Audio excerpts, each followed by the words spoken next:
Once upon a time, at the edge of a very busy market, stood a very beautiful and colorful ice cream truck. The melodies from the truck had a magical way of drawing the attention of children, who always cheered and ran with excitement when they heard it. The ice cream man, nicknamed Mr. Ice by the children, was a calm and friendly-looking man. He wore a spotless white uniform and a hat that partly covered his face, which no one had fully seen. His hands were always cold, as though the ice cream itself flowed through his veins. Children adored him because of his ice cream, but many adults in the village felt uneasy about him. Mr. Ice never sold ice cream to adults. "I only cater to children," he said calmly whenever an adult approached his truck to buy some ice cream. There was something about his tone that made them step back with unease. Although the children loved him because of his ice cream, many believed that something was off about him with the way he only sold to children. Some children even stole their parents' money to buy the ice cream. Others went as far as lying to their parents, claiming that they needed the money for school supplies or errands. The ice cream was unlike anything they had ever tasted, sweet, creamy, and oddly addictive. But Mr. Ice always had one strict rule: eat it here, never take it away. He repeated this every time he handed out a cone, his calm but firm tone leaving no room for argument. Children quickly gobbled down their ice cream in his presence, sometimes burning their tongues from eating too fast, afraid of breaking his rule. No one dared to question him, for those who did experience strange and terrifying consequences. One evening, a girl named F gathered enough courage to ask him why. "Why can't we take it home, Mr. Ice?" she asked timidly. Mr. Ice looked at her for a long moment, his faint smile freezing in place as he responded in a cold voice, colder than the ice cream he sold. "Rules are rules," he said. "You wouldn't like what would happen if you break them." Terrified to the bone, F nodded and finished her ice cream without another word. The truth was darker than any of the children could ever imagine. Every cone eaten in his presence did not just satisfy a craving, it did something to them that none of them could understand. With every bite, the children's laughter, joy, and innocence faded. The sweetness of the ice cream masked the darkness that resided within. Among the many children who had fallen under the evil spell of Mr. Ice was Abidan, a small boy with wide, innocent eyes and a bright smile that had dimmed since the ice cream truck first arrived in the market. Abidan's family was poor, and his mother, Mama Abidan, had been sick for weeks. Her coughing fits had grown worse, and the little money they had was carefully saved for her medication. One afternoon, Abidan heard the familiar melody of the ice cream truck as he walked to the pharmacy with a small pouch of money clutched tightly in his hand. The sound called to him like an enchanting song, and his heart leapt with excitement. He had always heard his friends talk endlessly about the creamy, magical taste of the ice cream, and he longed to experience it for himself. As the truck came into view, the children were already gathered, waving their money and cheering. Abidan stopped in his tracks. He looked down at the pouch of money in his hand and then back at the colorful ice cream truck. The sweet aroma of the ice cream filled the air, making his mouth water. The temptation was too great to ignore. "I'll just use a little money," he thought to himself, believing that his mother would not notice. Abidan joined the line of children, his heart pounding with a mix of guilt and excitement. When it was his turn, Mr. Ice greeted him with a faint smile. "What flavor would you like, little one?" Mr. Ice asked, his eyes calm and low. "Vanilla," Abidan whispered, handing over the money. Mr. Ice reached into the freezer and handed him a perfectly swirled cone. "Enjoy," he said, his cold hands brushing against Abidan's as he handed him the ice cream. Abidan devoured the ice cream on the spot, savoring every sweet bite. For a moment, he forgot about everything, his mother's illness, the money he had taken, and the rules he had broken. When he returned home later, his sick mother was waiting, her face pale and her breathing labored. "Abidan, did you get the medication?" she asked weakly. Abidan froze in terror. He looked down at the empty pouch in his hand, realizing that he had used the entire money to purchase the ice cream. I lost the money," he stammered. His mother's eyes filled with tears. She reached out to touch his face but was too weak to speak. "Abidan, that was all we had," she said, her voice trembling. "I don't want to die." Abidan's guilt overwhelmed him as he watched his mother struggle to speak. Tears streamed down his face, but he couldn't bring himself to confess. Instead, he stood there trembling, clutching the empty pouch in his hand. "Mama, I'll find a way to get the money back," Abidan said, his voice shaky. But deep down, he knew it was a lie. There was no one to borrow from and no time to fix his mistake. That night, Mama Abidan's condition worsened. Her coughing became violent, shaking her frail body as she clung to her thin blanket. Abidan sat by her side, holding her hand and praying silently. By dawn, the house grew quiet.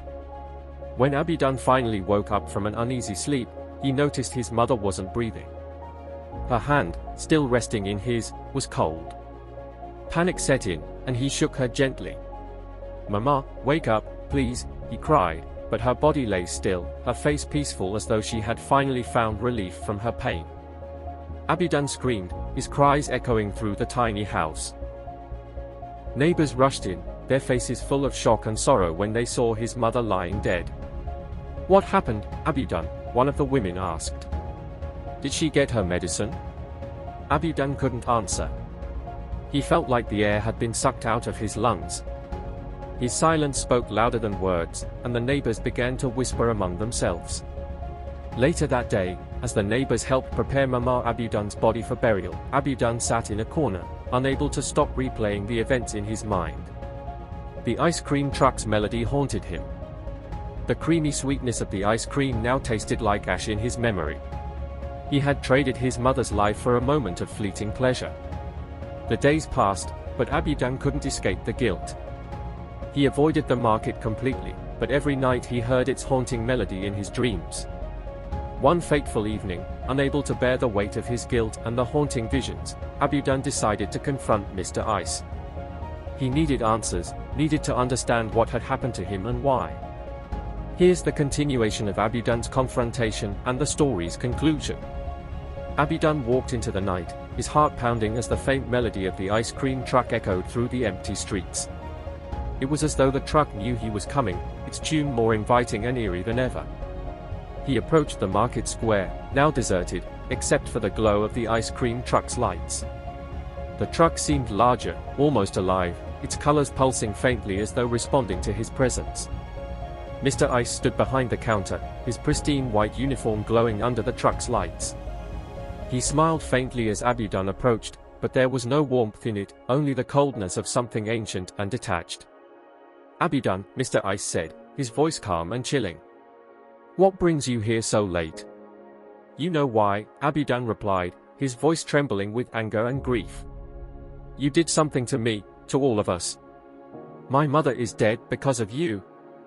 Mr. Ice tilted his head slightly, his smile never faltering. "You made your choice, child. I only offer what is asked of me." "You're lying," Abidan shouted, his fists clenched. "Your ice cream, it's not normal. What are you? What have you done to us?" Mr. Ice sighed, his cold breath visible in the warm night air. "You wish to know the truth? Very well." He stepped out of the truck, his movements unnaturally smooth and deliberate. As he approached, the air around him grew colder, and the ground beneath his feet seemed to frost over. "I am older than you can comprehend," Mr. Ice said, his calm voice resonating with a strange power. "I feed on the innocence and joy of children. Your laughter, your happiness, it sustains me.